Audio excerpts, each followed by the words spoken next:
mungkin saya jelaskan terlebih dahulu kenapa kok saya ingin melakukan penelitian terhadap konten dari Kodondi. Pertama karena kan saya sebagai seorang muslim dari lahir lah seperti itu. Saya juga muslim dari lahir, Mas. Enak aja. Semua manusia lahir muslim. Iya. Cuma situ kan nggak pernah dikafirkan sama orang tua. Alhamdulillahnya begitu. Nah iya, kalau saya kan pernah dikafirkan sama orang tua. terus, sorry. Jadi tidak apa ya, di rumah itu kan kalau di daerah jarang ada saudara kita yang non muslim, terutama di rumah saya. Rumah saya kebetulan itu di gunung kok. Oh, di mana gunung apa? Argopuro. Argopuro. Di Argopuro. Berapa kilo dari situ Bondo? Kalau dari Situbondonya jauh, mungkin dari Besuki lah. Oh, dari Besuki lebih dekat. Besuki ke rumah itu mungkin 24 kilo ke atas. Oke, itu terus? memang tidak ada sama sekali sosial tentang agama lain selain Islam. Itu. Jadi secara sosial masyarakat saya lebih mengenal Islam daripada agama-agama lain. Saya pertama kali tahu kontennya Kodondi itu mungkin awal 2024 atau akhir 2023. Dan itu saya sangat tertarik sebenarnya kok. Karena saya melihat beliau ini seorang mu'alaf, maaf ya kok. Seorang mu'alaf. Mantan mu'alaf. Jangan mu'alaf terus dong. Alhamdulillah sekarang muslim. Terus? Beliau ini tidak pakai dalil-dalil Islam atau dakwah secara yang kontemporer yang banyak dipakai, tapi kok bisa menarik atau mempengaruhi non muslim untuk kemudian bersyahadat. Itu sangat menjadi hal yang unik dan sesuatu yang tidak biasa lah, luar biasa gitu kok. Saya ingin mendalami itu untuk penelitian saya. Tapi mohon maaf saya potong ya. Hidayah mutlak milik Allah Subhanahu wa taala. Ya, jadi bukan karena saya, tetapi karena diizinkan Allah Subhanahu wa taala, akhirnya banyak orang yang non-Islam datang sini dan bersyahadat. Bukan karena saya, ya. Tetap harus kita catat paling atas bahwa hidayah mutlak milik Allah Subhanahu wa taala. Itu aja. Iya. Terus mungkin langsung ke pertanyaan saja. Boleh, siapa takut? Pertama-tama saya ingin tanya, awal mula melakukan YouTube ini kapan kok? Dan apakah langsung dakwah seperti ini? Jadi sebenarnya saya punya channel YouTube itu sudah cukup lama. Dan itu waktu itu bukannya juga cuma iseng-iseng aja. Bukannya kira-kira tahun 2011 channelnya. Tapi saya waktu itu hanya iseng punya channel tapi tidak aktif. Ketika kira-kira bulan Agustus 2020, saya waktu itu kan bergabung dengan sebuah yayasan, namanya Yayasan Pembina Mu'alaf At-Tauhid, berpusatnya di Surabaya malah. Nah, dari Agustus 2020 itu saya ketika sudah bergabung, saya memberikan beberapa kajian dan saya diangkat menjadi ketua Litbang. Nah ya, ketika akhir-akhir tahun 2020 itu saya pengen mengaktifkan channel saya yang sudah saya buat di tahun 2011 itu untuk menjadi channel dakwah. Nah, cuman karena saya waktu itu sempat punya pikiran begini, saya ini kan pengusaha, saya punya perusahaan sendiri, yang mana customer saya bukan kebanyakan, semua malah, semua customer saya itu Cina dan Kristen gitu. Jadi ketika saya mau buka channel YouTube atau mengaktifkan channel YouTube saya sebagai channel dakwah, saya sempat berpikir, tetapi pada akhirnya saya menyerahkan semua urusan saya kepada Allah Subhanahu wa taala. Ya, jadi urusan bisnis itu semua saya serahkan ke Allah Subhanahu wa taala. Akhirnya saya mengaktifkan channel tersebut di awal tahun 2021. Gitu ya. Aktifnya di tahun 2021. Nah, ketika baru-baru aktif, itu saya waktu itu sempat berafiliasi dengan channelnya yayasan yang saya gabung itu, Yayasan Pembina Mu'alaf At-Tauhid, dengan channel namanya Geraha Mu'alaf. Nah, kita berafiliasi. Jadi kadang saya ngisi kajian, kemudian tapi ditayangkan di kedua channel tersebut, gitu. Kira-kira gitu. Apakah memang ketika Kodondi itu berniat untuk melakukan dakwah itu apa langsung memilih YouTube atau ada pertimbangan dari media sosial yang lain? Saya waktu itu nggak kepikiran yang lain, saya cuma langsung mikirnya di YouTube gitu. Karena memang sebelumnya sudah pernah buat lagi itu mungkin. Iya, karena saya pikir juga ya waktu itu yang populer setahu saya untuk video kan YouTube ya. Di waktu ya, itu. Mungkin ada yang lain, cuman tidak sepopuler YouTube gitu. Menurut Kodondi, apakah karakteristik di audien di YouTube itu paling mempengaruhi bagaimana Kodondi berdakwah? Gimana? Tolong dulu. Kita tahu kan kalau audien di YouTube dan di TikTok penontonnya itu kan beda-beda nih. Iya. Apakah audien di YouTube itu mempengaruhi bagaimana cara Kodondi berdakwah atau bagaimana? Berpengaruh maksudnya. Jadi gini, saya tahu maksudnya gini. Saya mengaktifkan channel YouTube saya itu untuk berdakwah karena saya ngikut yayasan. Oh, iya. Oke. Yayasan yang saya ikuti ini itu ya salah satu yayasan yang memang mengambil jalur Ghazal Fikri atau perang pemikiran. Ya, perang pemikirannya ini memang dikhususkan kepada kalangan Kristen. Kenapa? Latar belakangnya adalah karena kita peduli dan kita ingin membentengi iman dan akidah umat Islam dari upaya-upaya pendangkalan akidah dan pemurtatan yang masih dilakukan oleh kalangan Kristen. Oke. Memang tidak semua kelompok Kristen melakukan hal tersebut, tapi upaya tersebut masih terjadi bahkan sampai hari ini. Gitu. Jadi karena itu yayasan yang saya ikuti itu memang berkiprahnya selain membantu orang yang sudah masuk Islam dibina, juga kami melakukan perang pemikiran dengan kalangan mereka. Caranya bagaimana?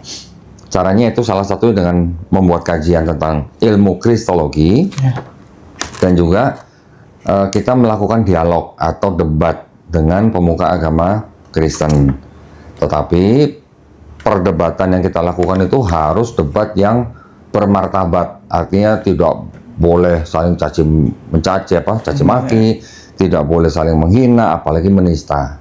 Jadi kita buatkan aturan yang ketat supaya tidak ada hal-hal seperti itu. Jadi kita maunya debat itu yang bermartabat, saling menghargai, saling menghormati, memberikan kesempatan yang seadil-adilnya, sehingga yang kita harapkan setelah perdebatan itu kita tidak mendapat musuh, tapi kita malah mendapatkan teman. Gitu ya. Alhamdulillah. Nah, dari konten-konten yang kita buat, itu memang segmen kita memang sebenarnya kita tujukan untuk umat Islam.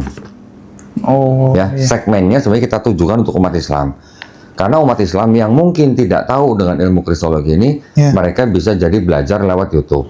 Okay. Tujuan kita adalah dengan konten ini, kita ingin umat Islam yang menonton iman dan akidahnya makin kuat. Nah ya, supaya tidak mudah dimurtadkan. Tetapi kalau ada audiens dari kalangan non-Islam, entah itu dari kalangan Kristen atau yang lain, terus kemudian mereka menonton video kita, terus kemudian mereka masuk Islam, buat kami itu bonus gitu. Alhamdulillah lagi gitu. Ya, buat kita tuh bonus gitu ya. Nah, dari kegiatan debat yang kita lakukan, kan itu direkam dan disiarkan secara langsung di media sosial YouTube, ya kan? Dari video-video yang kita siarkan di YouTube itu, kita berharap dari video-video itu orang yang menonton juga bukan dari kalangan Islam aja, tapi juga kalangan yang di luar Islam. Nah, kalangan di luar Islam yang misalnya Kristen, yang mereka nonton video debat kita, terus kemudian mereka mau mengambil keputusan untuk masuk Islam, ya kita layani. Nah, makanya setelah tahun 2024, ini kita banyak sekali menerima permintaan konsultasi, Mas. Oke. Permintaan konsultasi ini tidak hanya dari kalangan Kristen, tapi juga dari kalangan Islam. Loh, kalau yang Islam ngapain? Yang kalangan Islam datang ke sini itu kebanyakan mereka membawa suami istri atau anak-anaknya atau kerabatnya yang mau murtad atau bahkan yang sudah murtad, gitu ya. Jadi kalau yang kalangan Kristen datang ke sini, mereka memang ingin berdiskusi tentang agama mereka dan Islam. Tapi kalau yang kalangan Islam datang ke sini, itu karena ada anggota mereka anggota keluarga mereka yang mau murtad atau bahkan sudah murtad gitu ya. Jadi itu yang kami layani, dan itu terjadi hampir setiap hari. Ya, tamu yang datang ke sini hampir setiap hari. Dan semua yang datang kita wajibkan kita rekam. Ya, kita rekam, tapi bukan berarti harus ditayangkan di media sosial. Kita hanya bisa tayangkan di media sosial YouTube atas persetujuan yang bersangkutan. Iya, gitu ya. Alhamdulillah. Oke, lanjut silakan. Ya, tadi kan Kak Dondin jelaskan bahwasanya fokus utama lah secara garis besar itu tentang perang pemikiran lah awal-awal. Yang pertama ini tentang kristologi. Sebenarnya makna kristologi sendiri itu di dakwahnya Kak Dondin itu apa sih sebenarnya? Oke. Tok minta bikin kopi ya, Tok. Kristologi itu adalah salah satu cabang ilmu yang mempelajari tentang posisi Nabi Isa alaihissalam di dalam agama Kristen. Itu definisi kristologi, ya. Jadi kita mempelajari kristologi itu adalah kita mempelajari tentang konsep ketuhanan di dalam Kristen, konsep keselamatan di dalam Kristen, dan juga tentang kitabnya mereka. Nah, kitabnya ini bisa dari sejarahnya, dari otentisitasnya, ya, dari kritik teksnya dan sebagainya. Jadi konsep-konsep dan kitab yang kita pelajari itu kita juga sudah berbekal dengan ilmu Islam, ya. Ilmu Islam, ilmu yang mempelajari tentang seluk-beluk Islam itu kan disebut Islamologi, ya kan? Saya awalnya setelah belajar kristologi, saya sadar bahwa kita juga harus memperkuat ilmu kita dengan ilmu Islam, yaitu Islamologi. Makanya sekarang, belakangan ini saya menyebutnya bukan kristologi saja, tapi kita gabungkan dengan ilmu Islam menjadi apa? Krislamologi. Ya, kenapa harus digabungkan? Karena satu, kita juga harus menggunakan sudut pandang atau perspektif Islam dalam belajar kristologi. Ya, kita harus punya perspektif Islam dulu nih, jangan sampai kita belajar kristologi terus kita malah menjadi orang Kristen gitu. Itu yang kita tidak harapkan kan? Nah, artinya kita mempelajari kristologi menggunakan perspektif Islam, tapi bukan berarti kita menjelekkan atau menghina atau menista agama orang, bukan seperti itu ya. Yang kedua, dengan kita menggunakan atau menggabungkan kristologi dan Islamologi itu, kita juga bisa membentengi dan membela, istilahnya ya, dalam tanda kutip, membela atau menjawab tuduhan-tuduhan atau fitnah-fitnah atau syubhat-syubhat terhadap Islam. Ya, karena Islam juga banyak difitnah, betul kan? Iya. Dan banyak juga dari kalangan misionaris Kristen itu yang mempelajari Quran, menafsirkan ayat Quran menurut pandangan mereka atau menurut kacamata mereka, kemudian mereka menggunakan ayat-ayat itu untuk memurtadkan orang Islam. Jadi ada juga orang Islam murtad karena ayat Quran yang disalahartikan oleh para misionaris. Itu juga banyak. Nah, itulah makanya saya memandang sangat penting untuk kita menggabungkan antara kristologi dan Islamologi. Gitu ya.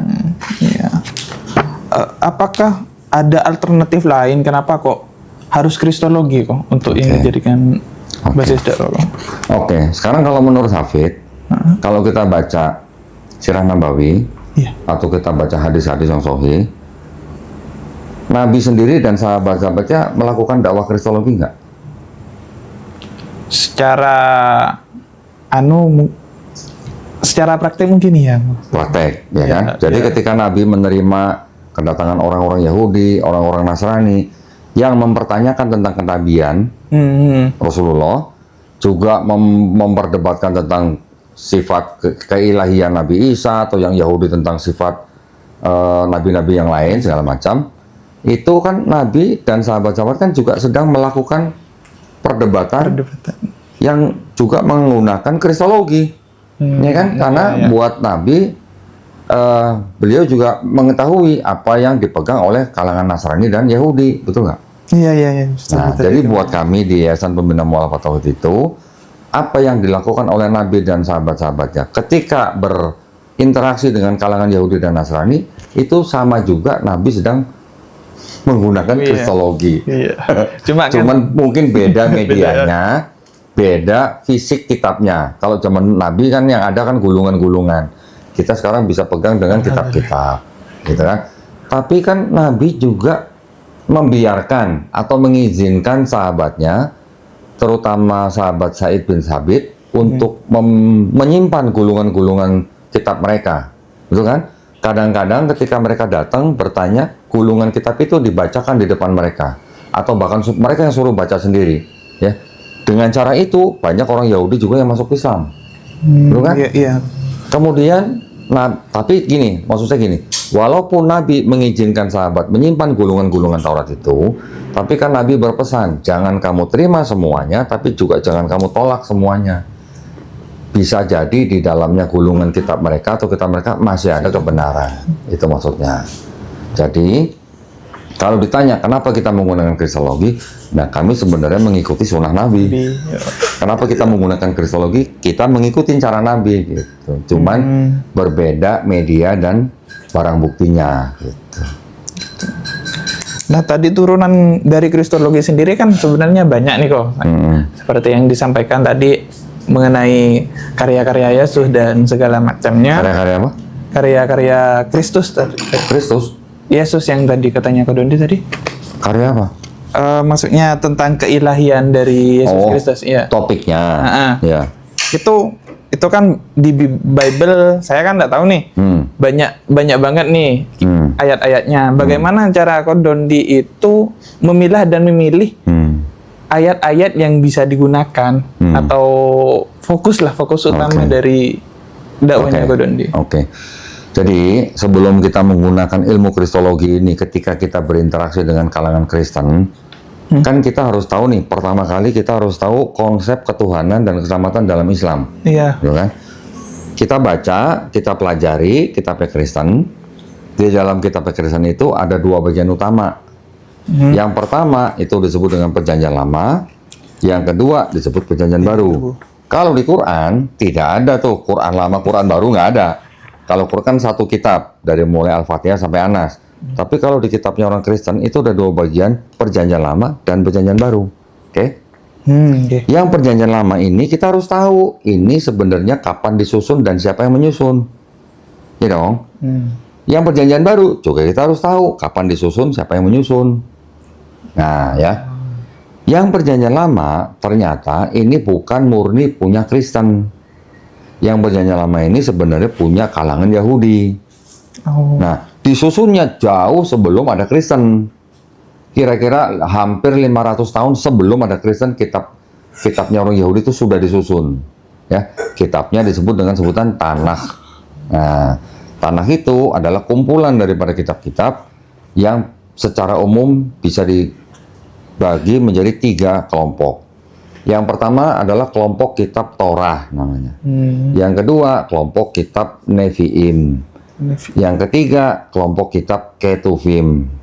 Yang Torah isinya 5 kitab: Kejadian, Keluaran, Imamat, Bilangan, Ulangan. Yang Nevi'im kitab nabi-nabi: Yesaya, Daniel, Yeskiel, Yeremia, Hagai, Habakuk, Yunus, dan sebagainya. Yang ketiga kelompok kitab Ketuvim. Ketuvim ini tulisan-tulisan orang bijak atau bahkan dianggap tulisan nabi-nabi itu sendiri. Contoh, ada kitab apa? Mazmur. Di Quran kita tahu istilah Zabur. Ada kitab Kidung Agung, Ratapan, Pengkhotbah, dan sebagainya. Ketiga kelompok ini dijadikan satu, disebut kitab Tanakh. Gitu. Jadi Tanakh itu singkatan Torah, Nevi'im, Ketuvim. Ya, saya punya kitabnya. Nah, ketika kita tahu bahwa kitabnya orang Kristen berasal dari Tanakh, tapi tidak langsung dari Tanakh langsung menjadi kitab mereka, enggak. Melalui sebuah kitab terjemahan. Karena yang kitab Tanakh ini ditulis dalam bahasa Ibrani kira-kira tahun 450 sebelum Masehi. Di pertengahan, kira-kira di awal abad ketiga sebelum Masehi, di kota Alexandria, Mesir, diperintahkanlah oleh seorang raja namanya Raja Ptolemy II, Philadelphus, memerintahkan kepada rabi-rabi Yahudi yang ada di Yerusalem dibawa ke Mesir untuk menerjemahkan kitab Tanakh tadi. Kenapa? Karena Raja Ptolemy ini punya perpustakaan di Alexandria. Perpustakaannya dia dianggap perpustakaan sebagai pusat ilmu pengetahuan dunia. Nah, dia pengen punya kitab orang Yahudi dalam bahasa Yunani. Ditranslate lah kayak gitu. Diterjemahkan, ya. Jadi dari Tanakh diterjemahkan ke Septuaginta. Saya kalau ngomong enakan pakai alat peraga ya. Begini. Saya ambilin dulu. Iya, Kak. Nah, kalau ada alat peraga enak ngomongnya.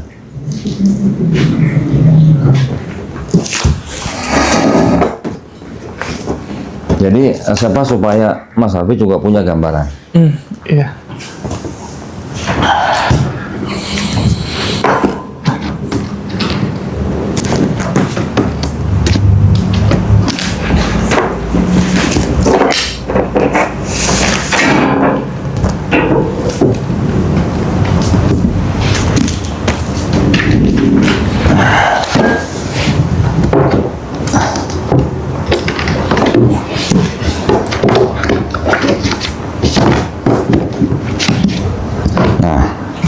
Ini yang disebut dengan kitab tanah yang tadi saya bilang. Ya. Iya. Ditulis disusun kira-kira tahun 450 sebelum Masehi. Ditulis dalam bahasa Ibrani. Oke. Ini ada terjemahan bahasa Inggrisnya. Tapi ini bukannya asli yang dulu. Yang asli dulu disusun sudah hilang, sudah musnah. Ini diambil berdasarkan dari kitab tanah yang Masoretik yang disusun kira-kira abad 10 Masehi. Tapi yang asli itu abad 5 sebelum Masehi. Oke. Kalau yang ini bahasa Ibrani sudah dikasih harokat, tanda baca. Oke, tanda baca mereka disebut mikut gitu. Mikut. Oke. Ketika di abad ketiga sebelum Masehi, kira-kira tahun 270 sebelum Masehi, kitabnya orang Yahudi yang dalam bahasa Ibrani itu diterjemahkan ke dalam bahasa Yunani. Menjadi ini. Nah ini. Ini kitab disebut Septuaginta. Ini dalam bahasa Yunani. Seperti ini tulisannya. Oke. Dari mulai abad ketiga itu, selesainya kira-kira di abad kedua sebelum Masehi. Dan kitab itu setelah diperbanyak, salinannya itu beredar di kalangan Mediterania itu. Ya, di Alexandria, Palestina, dan sebagainya. Beredar di situ, dibaca oleh orang-orang Yahudi yang sudah tidak bisa bahasa Ibrani. Gitu. Oke.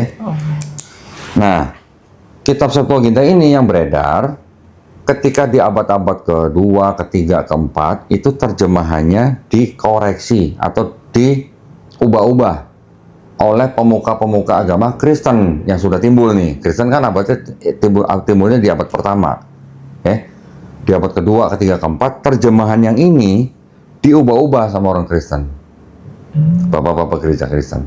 Yang mengubah-ubah siapa? Bapak gereja namanya Origen. Yang kedua, Bapak Gereja Lucian. Yang ketiga, Bapak Gereja Hesisius. Nah, itu namanya resensi ya. Di resensi itu ada dikritik terjemahnya. Resensinya Hesisius ini yang terakhir yang dipakai oleh kalangan Kristen, diterjemahkan ke dalam bahasa Latin menjadi Bible namanya Vulgata. Vulgata disusun oleh Bapak Gereja namanya Jerome. Santo Jerome gitu. Setelah dari bahasa Latin, baru menjadi perjanjian lamanya orang Kristen. Perjanjian barunya orang Kristen disebut perjanjian baru nih, isinya 27 kitab, dari Matius sampai Wahyu. Ini disusun kira-kira pertengahan abad pertama sampai abad kedua Masehi. Oke. Jadi, yang Septuaginta sudah beredar, ini baru disusun dari pertengahan abad pertama sampai abad kedua. Di akhir abad 4 Masehi, kira-kira tahun 397 Masehi, yang ini, yang Septuaginta yang sudah menjadi bahasa Latin, Yunani, digabungkan dengan perjanjian barunya Kristen yang sudah disusun, ini dijadikan satu. Inilah kitabnya orang Kristen yang pertama kali. Di abad 4, tahun 397 Masehi. Itu adalah pemilihan final kitab-kitabnya Kristen yang disebut dengan kodifikasi. 397 Masehi di kota Kartago, Afrika Utara. Sebelumnya tahun 381 atau 384 saya lupa, itu juga dilakukan kodifikasi kanonisasi yang kedua di kota Roma. Ya, Romawi. Yang pertama itu ada di kota Laodicea tahun 364. Ya, 364 kota Laodicea, 381 kota Roma, 397 di kota Kartago, Afrika Utara, barulah menjadi kitab orang Kristen setelah digabungkan Septuaginta ini dan Perjanjian Baru. Yang Septuaginta disebut Perjanjian Lama, gitu ya. Yang berasal dari kitab tanah ini, tapi sudah terjemahan, gitu. Ya, sampai sini cukup jelas ya. Iya. Tadi pertanyaannya apa tadi?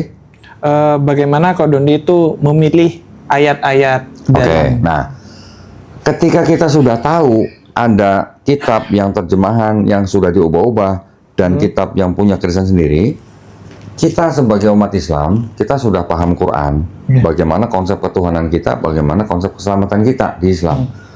Ternyata di dalam kitabnya orang Yahudi yang ini, walaupun sudah diterjemahkan, ini ada kesamaan antara konsep ketuhanan dan keselamatan dengan Islam. Di yang perjanjian lama. Yang perjanjian lama. Ya. Yang di perjanjian baru, kita juga bisa bagi lagi. Perjanjian baru itu kan isinya 4 kitab yang menceritakan tentang kehidupan Yesus. Kemudian sisanya kitab-kitab yang ditulis oleh Paulus dan rasul-rasul yang lain. Oke. Yang di 4 kitab yang menceritakan Yesus, ternyata kalau kita baca, ajarannya yang dianggap ajaran Yesus dalam kitabnya orang Kristen ini juga sama dengan ajaran ketuhanan dan keselamatan di dalam Perjanjian Lama. Ya. Tetapi ketika bicara tentang surat-surat yang ditulis oleh Paulus, ini konsep ketuhanannya agak bergeser sedikit dan konsep keselamatannya berubah. Tidak sama dengan ajaran Yesus. Yang surat-surat Paulus itu berarti kan surat-surat tulisan yang dianggap Paulus, gitu, ya kan? Tapi ternyata menurut sarjana-sarjana Kristen sendiri yang sekarang, yang modern, mereka bisa mengatakan dari 13 surat-surat Paulus yang ada di Perjanjian Baru, ternyata yang menurut mereka yang benar-benar ditulis oleh Paulus hanya 7. Oh, totalnya 13. Nah, yang 6 ditulis siapa? Oleh Paulin. Paulin. Siapa Paulin? Bukan perempuan, tapi orang-orang yang mengikuti pemikiran Paulus. Oke? Jadi, ketika kitabnya Kristen sudah menjadi satu seperti ini, di sini ada indeks warna hitam, di sini ada indeks warna merah. Yang warna hitam ini adalah Perjanjian Lama yang berasal dari ini, yang Perjanjian Baru adalah yang berasal dari khusus Perjanjian Baru. Konsep ketuhanan di Perjanjian Lama dan konsep ketuhanan dan keselamatan yang diajarkan Yesus ini masih ada kesamaan. Tapi ketika bicara tentang surat-surat Paulus, konsep ketuhanan dan konsep keselamatannya sudah berubah. Nah, saya menggunakan ayat-ayat yang di Perjanjian Lama dan ajaran Yesus yang sama dengan Islam untuk saya pakai membuktikan kepada kalangan Kristen bahwa Yesus dan nabi-nabi sebelumnya ini sebenarnya Muslim. Muslim dalam arti apa? Muslim itu orang yang berserah diri kepada kehendak penciptanya. Tetapi ketika bicara tentang ayat-ayat yang surat-surat Paulus, saya buktikan perbedaannya. Antara Yesus dan Paulus ada perbedaan konsep ketuhanan dan konsep keselamatan. Ya, itulah makanya saya menggunakan ayat-ayat yang dari Perjanjian Lama dan 4 Gospel dan surat Paulus ini harus kita bandingkan. Ini Perjanjian Lama begini, ini Yesus begini, ini Paulus begini. Belum lagi nanti saya bisa bandingkan lagi dengan gereja. Maksudnya gereja kok? Ini Paulus, ini kan dianggap menurut tradisi mereka, ini kan meninggal tahun 65 Masehi. Kepalanya dipenggal oleh Kaisar Nero. Setelah itu pemikiran dia dan surat-surat dia ini kan diteruskan oleh orang-orang yang mengikuti pemikiran dia. Sampai akhirnya mereka menjadi kelompok Kristen yang boleh dikatakan cukup kuat dan sampai digandeng oleh Kaisar Romawi. Ya, di abad kedua, ketiga itu sudah mulai digandeng oleh Kaisar Romawi menjadi kelompok Kristen yang berkuasa. Kelompok-kelompok Kristen yang lainnya kecil-kecil, contoh misalnya kayak Gnostik, Arianisme, Ebionite, Nazarin. Ini kelompok-kelompok Kristen yang kecil akhirnya kalah saing sama yang ini. Yang sudah digait sama Romawi. Ini kebanyakan mereka punah, tinggal satu yang Arianisme. Ini yang akhirnya dipertandingkan gitu loh. Ya. Untuk menentukan konsep ketuhanan dalam Kristen itu. Yaitu tentang apa? Tentang Yesus. Itulah yang terjadi di Konsili Nisea tahun 325.